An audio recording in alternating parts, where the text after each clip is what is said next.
what's up guys, selamat datang di Animasi Donghua Spoiler.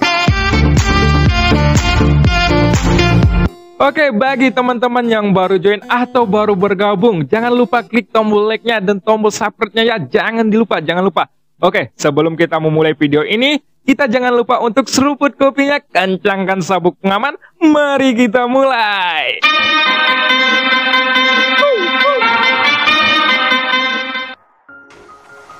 Pada episode sebelumnya diceritakan, Raja Tianzang dibawa ke dalam domain Dewa Pusing, yang mana di sisi lain, para Raja Jiwa yang tersisa pun segera menyerang Yueli. Namun ternyata mereka dihalangi oleh para senior labu dewa bermata 9. Tak lama setelah itu, ketika melihat adegan ini, Yusuan pun segera menghampiri Yueli untuk membantunya. Namun, tak lama kemudian, Yueli pun mendengar suara yang tak asing baginya. Ternyata, sosok itu adalah Xiaoyan yang sudah kembali tersadar. Dan scene pun berganti. Ini tidak mungkin. Bukankah Tuan sudah mengatakan bahwa tidak ada seorang pun di dunia ini yang dapat memecahkannya? Tapi, mengapa dia mampu menghancurkan teknik mata neraka itu? Gumam Mingyo di dalam hatinya. Berkat penampilan Xiaoyan ini, Mingyo sangat terkejut sebelumnya. Dia menyesal karena tidak menganggapnya serius, yang merupakan seorang reinkarnasi untuk sementara waktu. Tentu saja, pihak Langit juga sudah mencoba yang terbaik untuk membunuhnya. Akan tetapi, dalam dua situasi mencekam berturut-turut, Xiaoyan seharusnya sudah berhasil dilenyapkan. Tapi, pada akhirnya, Xiaoyan pun baik-baik saja. Dan bahkan, Xiaoyan sendiri malah mengira bahwa dia telah menjadi tewas ketika pertama kali dia memasuki domain dewa kekacauan itu. Namun, selama periode waktu ini, kekuatan Xiaoyan memang meningkat secara gila-gilaan.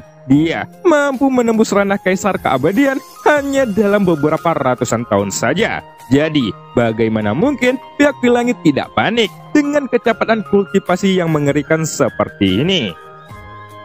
Pada saat ini, suara raungan pun datang dari tempat yang tidak jauh. Dan segera terlihat ada dua sosok yang melesat dengan panik.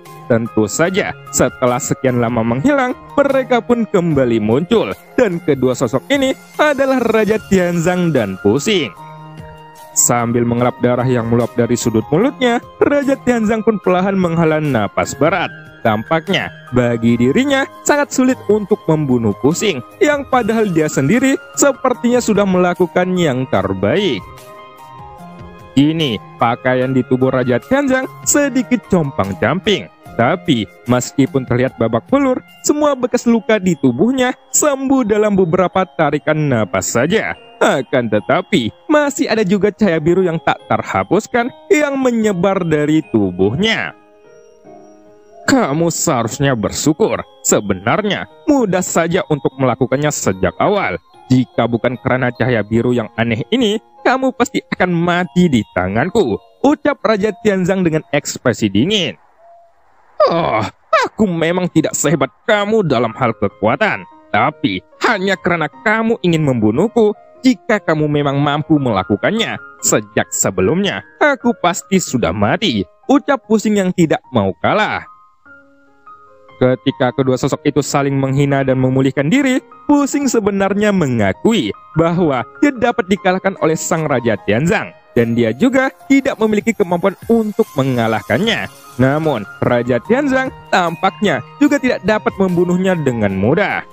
Faktanya, kematian adalah hadiah untukmu, dan tidak bisa mati adalah siksaan terbesar. Jangan khawatir, seseorang akan menjagamu, ucap Raja Tianzang sambil mengangkat bahunya. Lagi pula, dia tidak pernah berpikir untuk membunuh mereka sejak awal, dan tujuan utamanya adalah mencari penawar untuk menyembuhkan Xiaoyan. Aku sudah mengatakan bahwa tidak ada penawar untuknya, dan tidak mungkin bagi siapapun, termasuk kami. Tujuannya adalah untuk mengungkap seluruh rahasia dunia sensi, dan reinkarnasi sang dewa tertinggi itu harus berakhir di sini, ucap Pusing. Setelah mengatakan ini, Pusing pun tertawa keras dan ada ekspresi bangga di wajahnya. Bahkan terlihat bahwa ada senyuman sinis, seolah-olah pihak di langit ini telah mencapai tujuannya dan memenangkan pertarungan. Setahu pusing, bahkan jika pembekuannya itu dapat dihilangkan sendiri, Xiaoyan tetap tidak dapat dipulihkan. Tapi, sampai ketika pandangan pusing menyaksikan sekitarnya, niat awalnya adalah untuk menemukan Xiaoyan yang telah berubah menjadi kristal biru. Memang benar bahwa matanya bisa dengan cepat menemukan sosok Xiaoyan. Tetapi, pada saat ini, Xiaoyan yang dilihatnya sudah meledakkan dengan api yang membubung ke langit. Dan ada juga Yueli yang memegang sabit kematian. Keduanya membidik 8 raja jiwa yang ada di depan dengan ekspresi membunuh. Senior, terima kasih karena telah kembali dengan selamat. Untuk sekarang, beristirahatlah dan serahkan sisanya kepada kami, ucap Xiaoyan sambil memandangi sosok pendekar pedang gila dan siluman rubah iblis ekor 9. Tapi keduanya tidak memiliki ekspresi baik-baik saja dan mereka tampak sangat kelelahan. Detik berikutnya, setelah Xiaoyan selesai berbicara, beberapa senior itu pun berubah menjadi kabut hijau dan terbang kembali ke dalam labu dewa bermata 9. Kini, hanya sang dewa kematian yang tidak mundur, dan dia masih menghalangi Tianjun yang ingin mendekati Xiaoyan. Jelas, sang dewa kematian ini lebih kuat daripada siapapun. Meskipun dia tidak terlihat menekan Tianjun, sang dewa kematian itu masih mampu menangkap semua teknik Tianjun tanpa mengalami cedera sedikit pun. Tentu saja, tidak mengambil tindakan apapun untuk menyakiti lawan adalah semacam penghinaan terbesar dalam hal kekuatan. Seolah-olah sang dewa kematian ini tidak dapat dibunuh dan dia hanya tidak ingin menghabisi Tianjun. Sementara di mata Raja Tianjang, dia sebetulnya telah meninggalkan para senior yang sangat menakutkan ini. Itu karena kekuatan mereka selalu diremehkan oleh para raja jiwa itu. Dan ia tahu bahwa pasukan milik Xiaoyan ini sangatlah kuat. Setelah itu, Xiaoyan pun memandangi sang dewa kematian itu dan dia akhirnya memiliki jawaban di dalam hatinya. Alasan mengapa ada sangat sedikit serangan sebelumnya dapat dilihat dari pertempuran sang dewa kematian. Tidak ada serangan yang benar-benar menghancurkan, dan ia hanya berusaha mempertahankan kekuatannya sendiri sebanyak mungkin. Tapi memang setelah melepaskan kekuatan besar, para senior ini benar-benar akan kehilangan sumber kekuatannya. Oleh karena itu, kekuatan yang mereka gunakan sekarang tidak dapat diisi ulang. Dan hanya dengan cara inilah mereka dapat bertindak dengan hati-hati. Tentunya, jika berbicara secara logis, kekuatan keabadian yang terkandung dalam dunia sensi ini seharusnya bisa diserap oleh mereka, meski hanya sebagian dan tidak perlu lagi menghemat energi dalam pertarungan besar. Aku benar-benar tidak mengerti. Aku akan bertanya kepada mereka setelah masalah ini selesai, gumam Xiaoyan di dalam hatinya. Lalu, sambil berpikir, jejak Xijun pun mulai berkedap-kedip di antara alisnya. Dan jejak familiar itu terlihat menari-nari dalam pandangan para raja jiwa di depannya. Tepat ketika para raja jiwa itu menyaksikan jejak Xijun di antara alis Xiaoyan, itu langsung membuat mereka gelisah. Ditambah dengan rasa keakraban yang terpancar, kini ketakutannya pun terungkap di wajah masing-masing. Tampaknya, dibandingkan dengan sang dewa tertinggi, para raja jiwa itu sebenarnya lebih takut pada sosok Xijun. Ini karena silsilah dari awal mulai terlahirnya kuil langit adalah diciptakan olehnya. Meskipun pada akhirnya Xijun tidak berpartisipasi di dalamnya, tidak ada yang berani meragukan bahwa selama sosok Xijun kembali ke pihak kuil langit, ia akan menjadi raja yang paling kuat di dunia. Sementara para raja jiwa itu ketakutan, aura Xiaoyan pun tampaknya terus meningkat. Dan sekarang, tubuh Yuanzhen dan tubuh Jushi adalah yang paling kuat. Jadi, dengan hanya menggabungkan kedua tubuh ini secara bersamaan, Xiaoyan berharap bahwa dirinya mampu bertarung lagi. Meskipun Xiaoyan tampaknya telah pulih, tapi dengan kekuatannya saat ini, dia hanya akan mampu menghadapi beberapa raja jiwa saja. Dan itu tidak termasuk Tianjun serta pusing, yang hampir tidak mungkin dikalahkan olehnya. Yueli, apakah kamu percaya diri?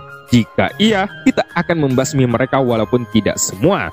Aku pikir kita mampu melakukannya, ucap Xiaoyan sambil melirik sosok anaknya. Dan dia tampaknya sangat percaya diri pada putrinya itu. Tentu saja, aku akan selalu percaya kepada kekuatan ayah. Kita pasti bisa, jadi jangan ragu lagi, ucap Yueli sambil tersenyum. Dan ketika melihat ini, Xiaoyan pun juga tiba-tiba tersenyum. Ayah dan putri ini sepertinya memiliki pemahaman tersendiri.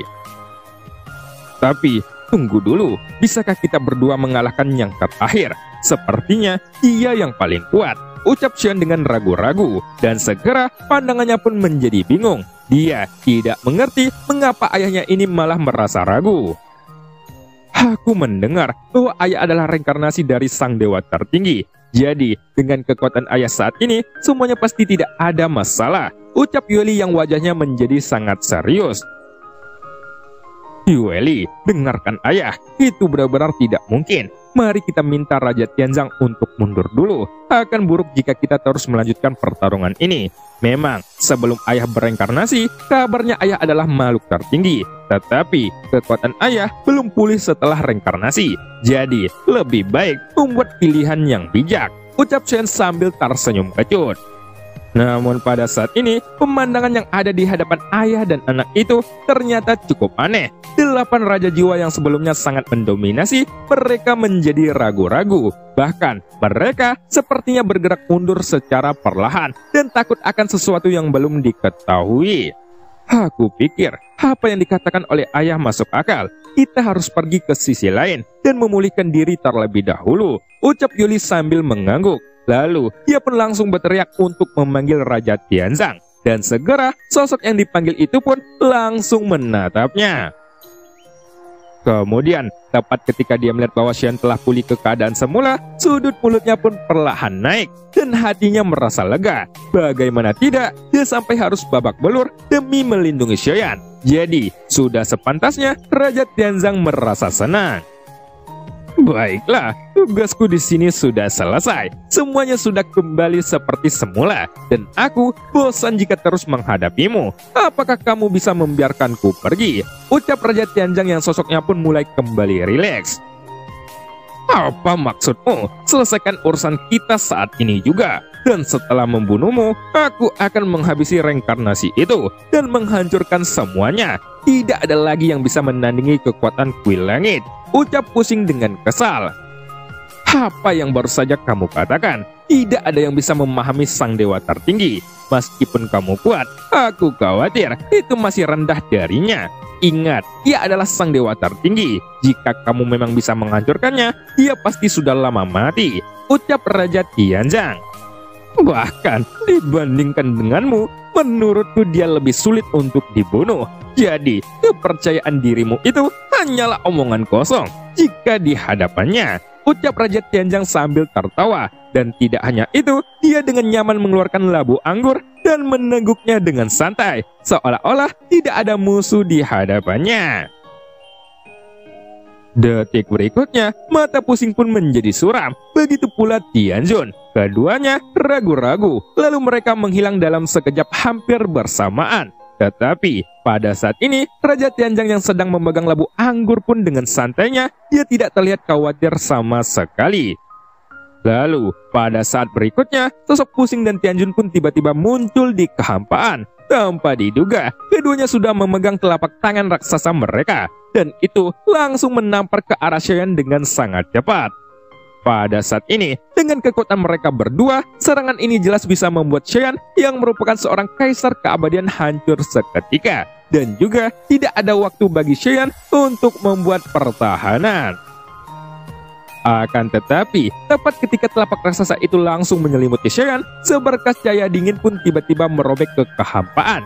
Dan akhirnya, kedua telapak tangan itu pun tiba-tiba dihancurkan, hingga menciptakan badai yang cukup ganas. Kemudian, muncullah sosok yang mengenakan jubah naga hitam dan sanggul. Ada juga hiasan jepit rambut dan sebuah mahkota emas di kepalanya. Dan ditambah dengan leher seperti batu giok, sosok itu terlihatlah sangat sempurna. Jelas, dia adalah Ratu Kuil kuno. Detik berikutnya, pupil mata Xian pun sedikit menyusut ketika dia memandangi sosok tersebut. Bahkan, pada saat sosok cantik ini lewat, semerbak wangian pun memenuhi hidungnya. Dan pikiran Xian pun langsung terfokus pada sosok Yuan Er, sang ratu dunia Suanyin. Tentunya, ketika dia kembali mengingat Yuan Er, pupil matanya pun membesar. Dan setelah menghabiskan ratusan tahun bersamanya saja, sosok ratu itu tampaknya berhasil meninggalkan kenangan dirinya di dalam ingatan Xian selamanya. itu tidak pernah bisa dihapus. Karena pada akhirnya sang ratu juga memberikan seluruh energi dunianya untuk mempercepat kultivasi Xiaoyan. Lagi pula, Yuan-Er hidup dengan mengandalkan energi dunia. Jadi, saat ia kehilangan energi dunia, itu berarti sentuhan terakhir dari batu jiwa sang ratu akan menghilang selamanya di dunia Xuanyin. Terlebih lagi, Yuan-Er telah lama kehilangan kehidupannya, dan tubuh serta jiwanya sudah benar-benar tidak tersisa. Jadi sepertinya ia telah menetapkan situasi kematian tertentu untuk dirinya sendiri. Menghilang di dunia adalah keputusannya sendiri, dan jika tidak ada harapan lain, semuanya tidak ada artinya. Tanpa Xiaoyan sadari, dia sepertinya sedang berhalusinasi ketika tiba-tiba mendengar bisikan lembut dari Ratu Yuan-Er. Itu memungkinkan seluruh jiwanya bergetar begitu bisikan tersebut keluar dari mulutnya. Setelah itu, sosok cantik yang menyadari bahwa Xiaoyan bertingkah aneh pun perlahan menoleh. Akan tetapi, ketika dia mendengar Xiaoyan menggumamkan nama Yuan-Er, sosok cantik itu pun menjadi sedikit bingung. "Suamiku, aku sudah memakai hiasan terindah. Aku datang menemuimu. Bukankah tidak menyenangkan menyebut nama wanita lain di depan istrimu sendiri?" Ucap wanita cantik itu dengan santai. Dan ternyata dia adalah sang ratu kuil kuno.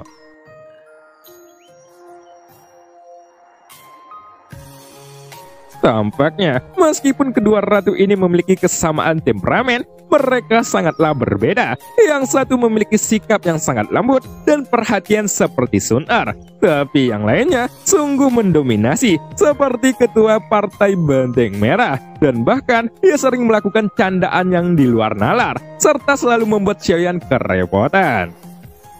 Lalu, meskipun suara sang ratu ini sangat lembut, tapi ketika suaranya perlahan mencapai telinga Xiaoyan, perasaan menindas pun langsung menghantam dan membuat dadanya tiba-tiba merasa sesak.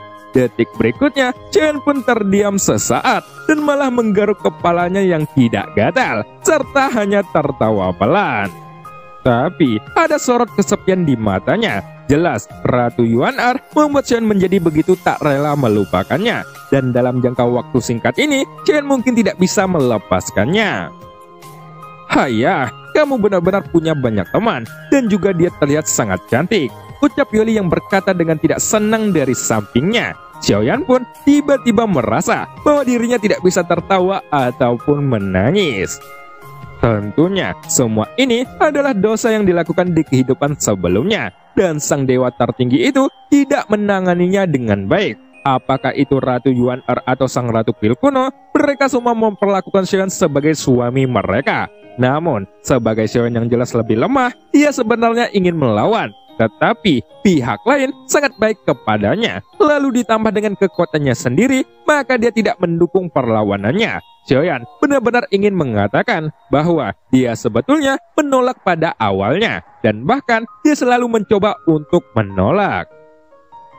Akan tetapi, pada akhirnya kegagalan yang dia dapatkan. Jadi, mau tidak mau, Xiaoyan hanya bisa menerimanya dengan terpaksa. Ratu Yuan-Er dan Ratu Kuil Kuno mungkin telah mengikuti sang dewa tertinggi sebelumnya sampai akhir hidupnya. Tapi, dalam masalah akal dan perhitungan, Xiaoyan saat ini sama sekali bukan tandingan keduanya. Dengan kedatangan sosok sang ratu, seketika terdengarlah suara gemuruh, dan pihak dunia dewa kuno juga tiba dengan pasukan yang kuat. Dan mereka segera mengepung seluruh wilayah aliansi Dewa Abadi. Tentu saja, di bawah tekanan mutlak semacam ini, semua pasukan kuil langit pun sudah seperti burung dalam sangkar. Sementara itu, ketika melihat adegan ini, pupil mata pusing pun menyusut, dan semua raja jiwa termasuk Tianjun terkejut bukan main. Mereka jelas tidak menyangka bahwa Ratu Kuil Kuno itu akan datang begitu cepat.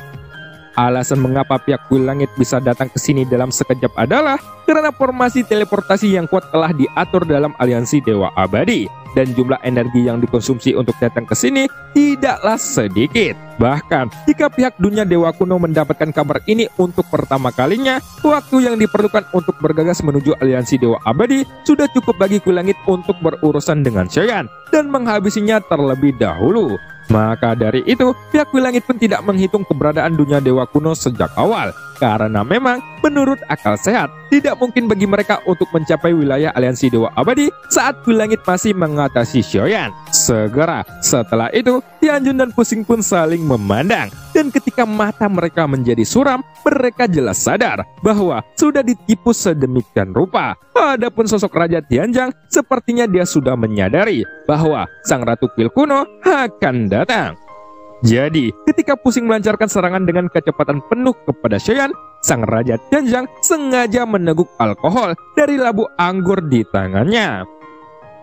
Hei, Pusing, sepertinya rencana kita sangat mudah diperkirakan oleh mereka.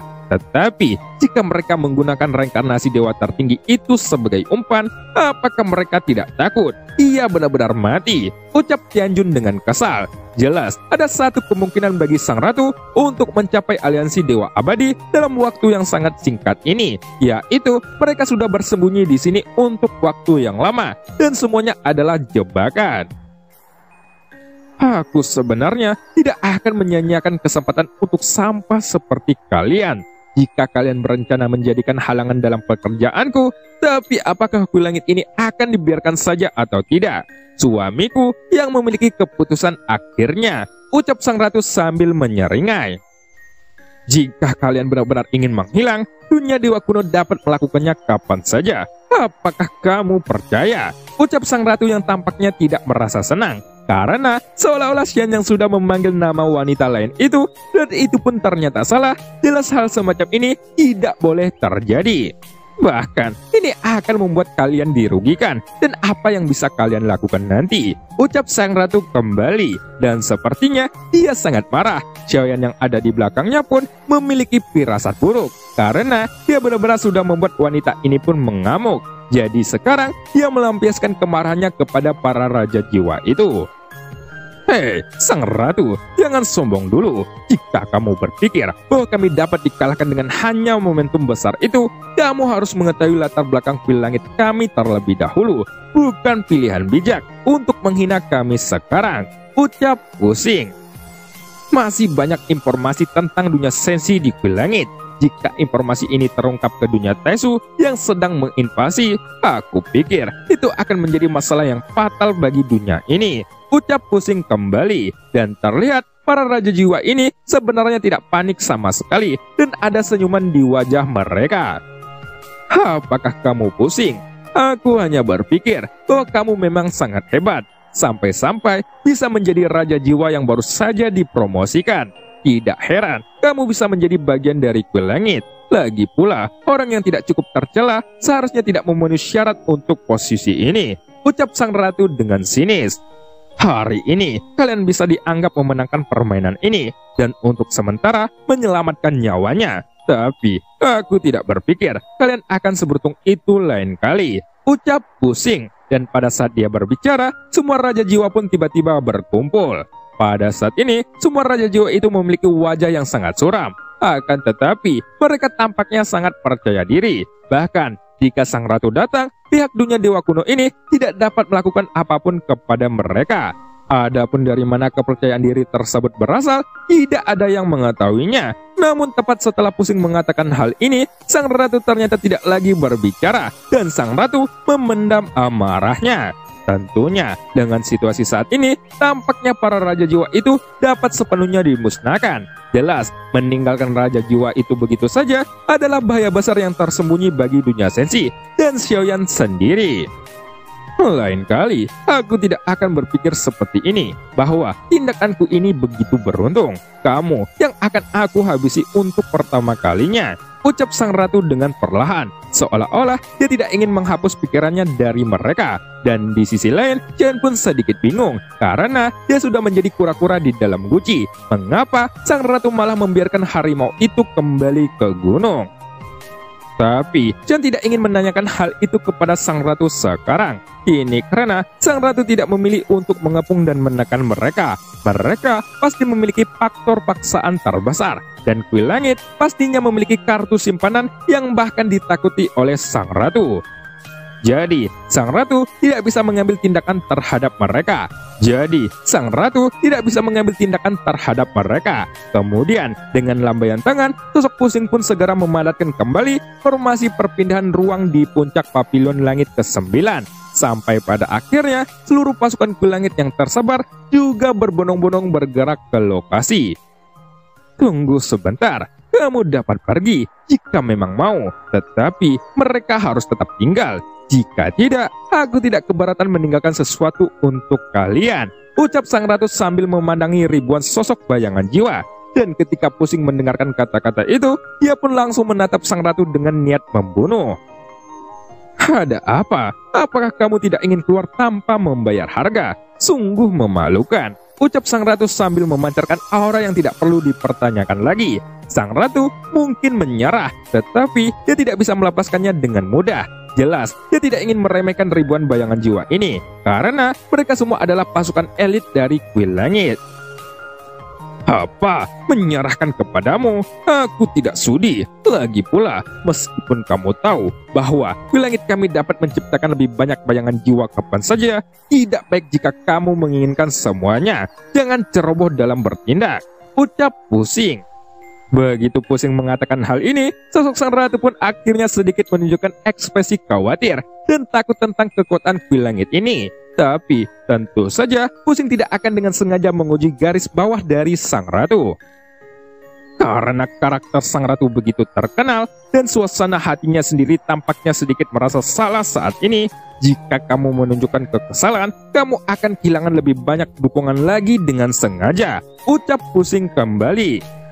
Pada saat ini, Raja Jiwa lainnya termasuk Yanjun tampaknya sepenuhnya mematuhi apa yang diperintahkan oleh Pusing. Bahkan, tidak ada sanggahan dari mereka. Lagi pula, kekuatan tempur jangka pendek dari para bayangan jiwa ini memang akan berpengaruh untuk kuil langit.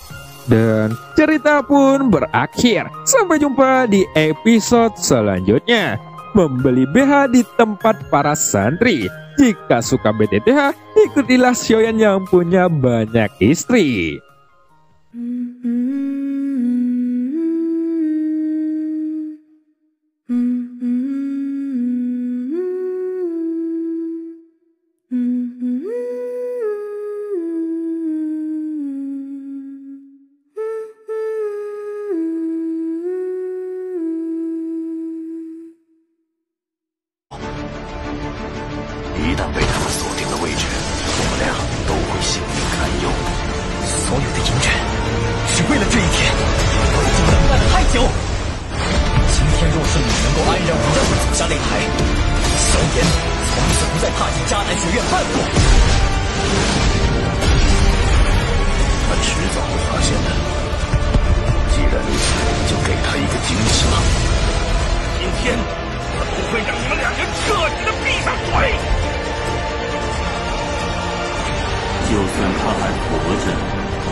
加玛帝国云岚宗，萧炎回来了。